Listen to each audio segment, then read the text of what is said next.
الحمدللہ رب العالمین والصلاة والسلام علی سید المرسلین اما بعد فاعوذ باللہ من الشیطان الرجیم بسم اللہ الرحمن الرحیم۔ آئیے آج ہم انشاءاللہ منہاج العربیہ حصہ اول کا سبق نمبر 20 پڑھتے ہیں، تو چلیے شروع کرتے ہیں۔ بسم اللہ الرحمن الرحیم۔ اس سبق میں آپ دیکھ رہے ہیں کہ ایک آدمی ہے جو ہاتھ میں کتاب لیے ہوئے چیئر پر بیٹھے ہوئے۔ اس سبق میں ہم صفت اور موصوف کو تھوڑا سا سمجھیں گے، سیکھیں گے۔ اولاً جاننا ہوگا کہ صفت موصوف ہوتا کیا ہے۔ تو صفت کہتے ہیں کسی کی اچھائی، برائی یا رنگت یا مقدار کو بیان کرنے کو، یعنی کوئی چیز اچھائی ہو یا کوئی چیز برائی ہو یا کسی چیز کی رنگت وغیرہ ہو یا گہرائی، لمبائی، چوڑائی ہو، ان سب کو صفت کہا جاتا ہے۔ صحیح؟ جیسے کسی انسان کو کہے کہ تو ناٹا ہے، تو اس میں برائی بیان کی جائے، لہٰذا اس کو ناٹا ہونے کو ہم اس کو صفت کہیں گے۔ صحیح؟ یا کسی کو کہے کہ ہاں مسلم ہونا یا نیک ہونا، تو یہ سب صفت کہلاتا ہے۔ صحیح؟ اور موصوف کون ہے؟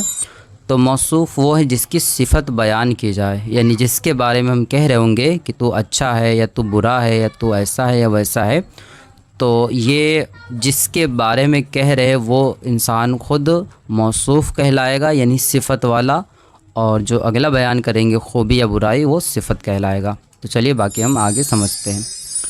اس میں سب سے پہلے لکھا ہوا حاذا رجل۔ حاذا تو ہم پہلے سے جانتے ہیں کہ حاذا اس میں اشارہ ہے، رجل مشار الیہ بنتا ہے اور یہ خبر بن جائے گا، تو اس کا ترجمہ ہو جائے گا حاذا رجل، یہ آدمی ہے یا پھر یہ مرد ہے، دونوں ترجمہ آپ کر سکتے ہیں۔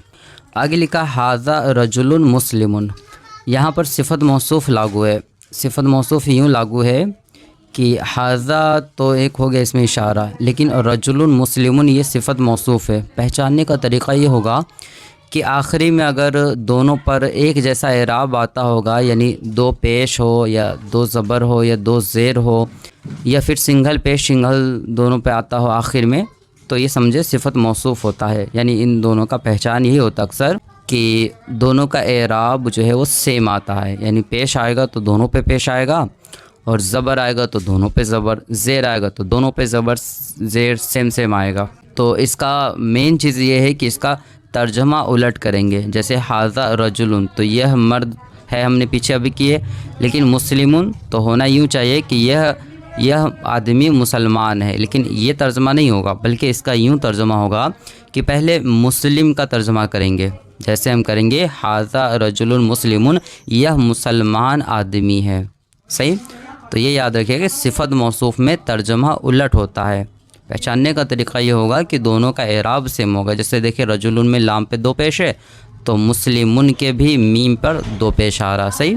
اور اگر اس پہ الف لام ہوتا اور رجلو ہوتا تو مسلمن نہیں آتا بلکہ المسلمو آتا۔ صحیح؟ یعنی دونوں میں الف لام ہوگا تو دونوں میں ہوگا، اگر الف لام نہ ہوگا تو دونوں میں سے کسی پہ نہیں ہوگا۔ ہاں نام وغیرہ میں الف لام چونکہ لگتا نہیں ہے تو اس لیے نام کا الگ میٹر ہے۔ صحیح؟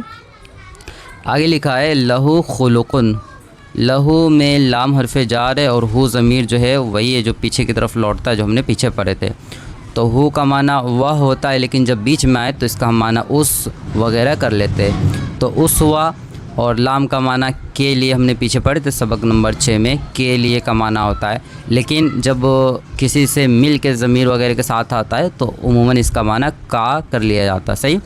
تو یہاں پر اس کے لیے کا ترجمہ بھی کر سکتے ہیں، لیکن صحیح ترجمہ ہوگا اس کا۔ صحیح؟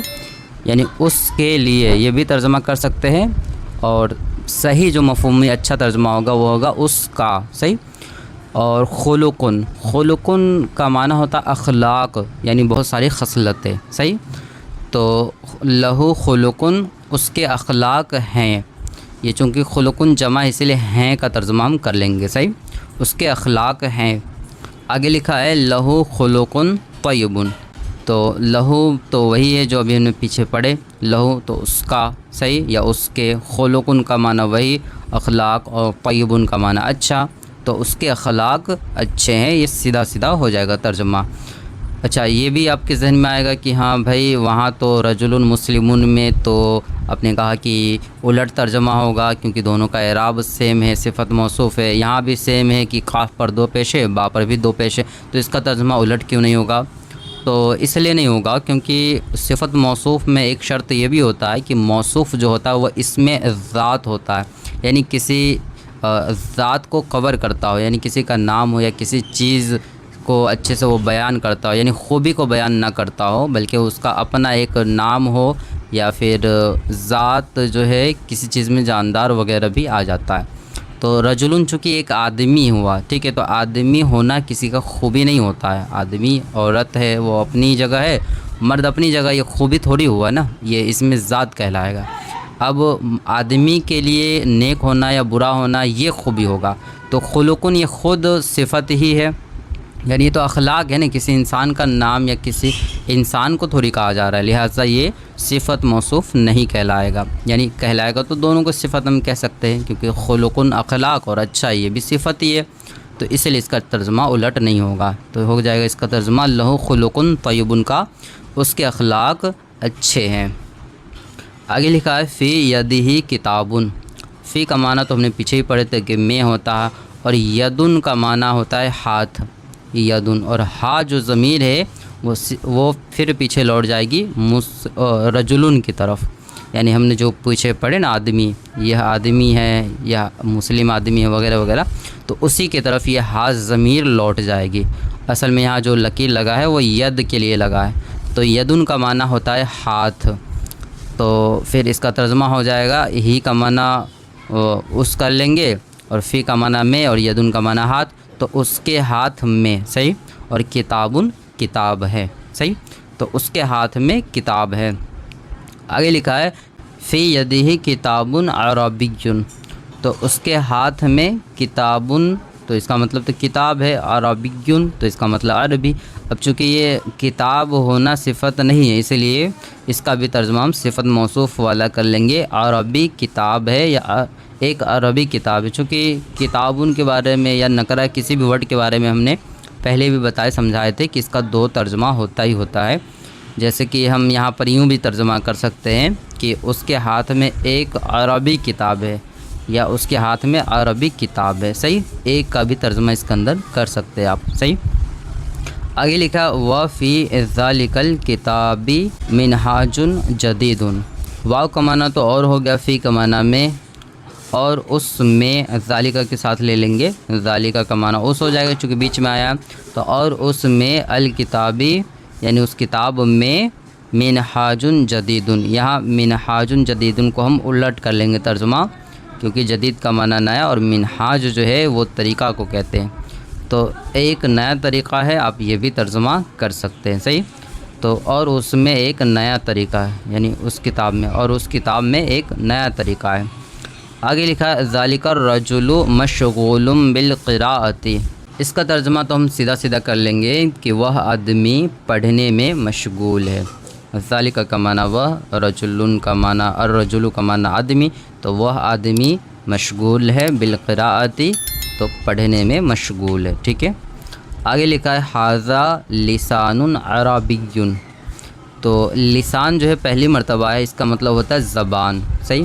اچھا زبان اور زبان میں تھوڑا سا فرق ہوتا ہے، زبان کا معنی لینگویج ہوتا ہے، اور زبان جو ہے ہمارا جو جس سے ہم بولتے ہیں اس کو کہتے ہیں، صحیح، لیکن کبھی زبان کو زبان بھی بولا جاتا ہے اور زبان کو زبان بھی بولا جاتا ہے، یہ مستعمل ورڈ ہے، یعنی اب ایسا نہیں کہ کسی نے کہہ دیا غلطی سے زبان کو زبان تو آپ کہہ دیں کہ یہ غلط ہے وغیرہ وغیرہ، تو ایسا نہیں، مستعمل ہے، یعنی استعمال شدہ ہے، بہت جگہ استعمال ہوتا ہے کہ زبان کو زبان اور زبان کو زبان بول دی جاتی ہے، مگر صحیح جو ہے وہ یہی ہے کہ زبان کا معنی لینگویج ہوتا ہے، اور زبان جو ہمارا ہے جس سے ہم کھاتے ہیں بولتے ہیں وہ زبان کہلاتا ہے، صحیح۔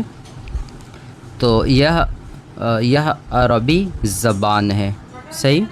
آگے لکھا العربی لسان قدیم، لسان کا معنی تو زبان ہوا، اور قدیم کا معنی پرانا، تو عربی پرانی زبان ہے، یہ یہاں پر اس لیے الٹ ہوگا کیونکہ یہاں صفت موصوف بن رہا ہے، لہٰذا اس کو ہم پہلے قدیم کا ترجمہ کر لیں گے پھر لسان کا کریں گے، صحیح۔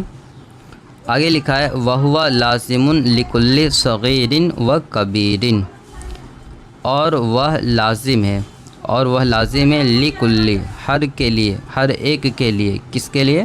صغیر و کبیر، یعنی ہر چھوٹے اور بڑے کے لیے، یعنی عربی زبان ہر چھوٹے اور بڑے کے لیے لازم ہے۔ آگے لکھا ہے ھذا جزء اول، تو ھذا کا مطلب تو ہو گیا یہ، اور جز کا مطلب ہوتا ہے حصہ، یہاں شاید لکیر نہیں ہے مگر اس کا مطلب ہوتا ہے حصہ، اور اول کا مطلب پہلا یا اسٹارٹ ہے نا، تو اس کا پورا ترجمہ ہو جائے گا یہ پہلا حصہ ہے۔ آگے لکھا ہے للہ حمد کثیر، للہ، لام میں جو حرف جار ہے یہ آپ کو میں نے پہلے ہی بتایا تھا کہ ہاں یہ کے لیے کا ترجمہ اور کا بھی ترجمہ ہوتا ہے، صحیح؟ تو یہاں پر ہم کہہ دیں گے اللہ کے لیے۔ اب حمد کثیر یہ صفت موصوف ہے، اور حمد کا معنی آپ کو پتہ ہی ہوگا کہ تعریف ہوتا ہے، صحیح؟ اور کثیر کا معنی زیادہ ہوتا ہے، یا بڑی بھی اس کا ترجمہ ہم کر سکتے ہیں، صحیح؟ تو اللہ کے لیے زیادہ تعریف ہے یا بڑی تعریف ہے، صحیح؟ اللہ کے لیے بڑی تعریف ہے۔ آگے لکھا وَلَهُ فَضْلٌ کبیر، یہ ہو ضمیر اللہ کی طرف لوٹ جائے گی، ٹھیک ہے؟ تو اس کا ترجمہ ہو جائے گا اور، واو کا معنی اور، لہو کا معنی وہی اس کی یا اس کا، لیکن یہاں پر ہم اس کی کر لیں گے، اللہ کی طرف ہی لوٹ رہی ہے، صحیح؟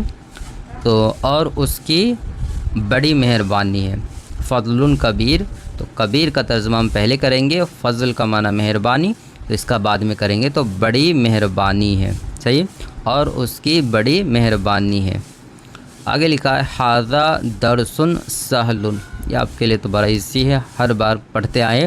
ھذا کا معنی یہ، درسن کا معنی سبق، اور سہل کا معنی آسان، لیکن یہ سبق آسان ہے نہیں کر لیں گے، بلکہ اس کا الٹ کر لیں گے، یہ آسان سبق ہے، کیونکہ یہاں صفت موصوف بنے گا، صحیح؟ آپ یہ کہیں کہ ہاں ارے ہم الٹ ہی کیوں کر رہے ہیں، کیا ہم سیدھا کرنے سے بھی تو مفہوم سمجھ میں آ رہا ہے؟